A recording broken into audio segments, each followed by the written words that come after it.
Imagine, il est 17h30, un vendredi. Ton corps est dans la voiture, le métro, le train, mais ta tête, elle, est complètement vide. Tu rentres chez toi et l'idée de cuisiner te paraît aussi séduisante que de grimper l'Everest en tongs. Alors tu ouvres une application de livraison. Burger, pizza, poké, peu importe.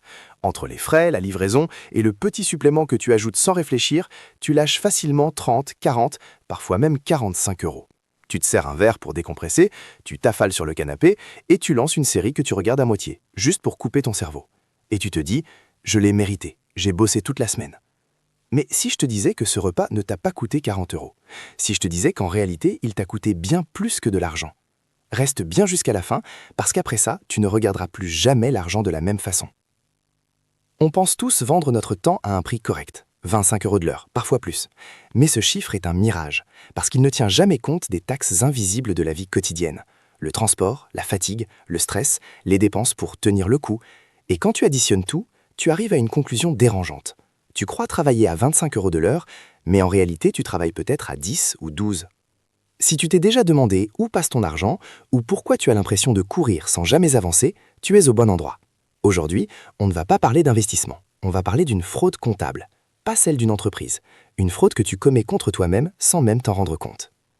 On nous a appris à regarder notre salaire annuel, 45 000 euros bruts par an. Sur le papier, ça sonne bien.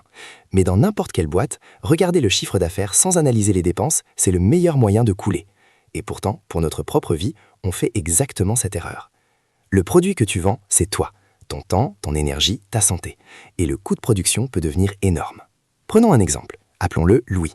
Louis gagne 25 euros bruts de l'heure. À première vue, c'est correct. Sauf qu'avant même que l'argent n'arrive sur son compte, un quart disparaît en cotisation.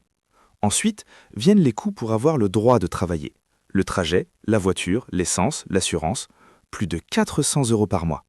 Ajoute les vêtements présentables, les repas achetés faute de temps, le café pour survivre aux réunions, la garde d'enfants, le promeneur de chiens, toutes ces dépenses que tu ne ferais pas si tu ne travaillais pas. Et puis, il y a la catégorie la plus sournoise, la dépense de décompression.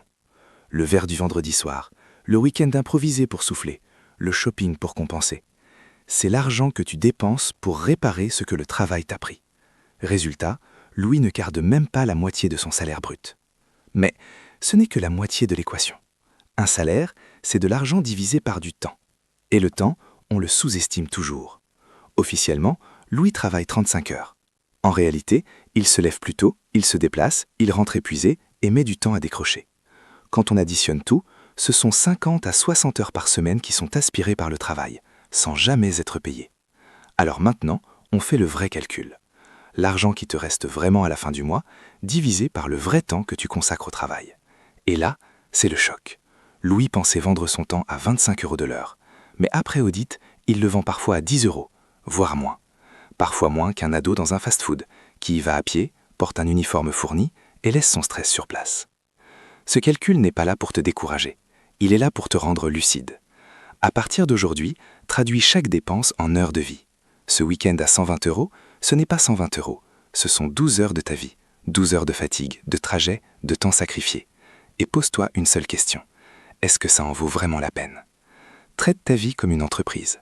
Ne cherche pas seulement le chiffre d'affaires, cherche la marge. Parce que ta marge, c'est le temps et l'argent qu'il te reste pour vivre, vraiment.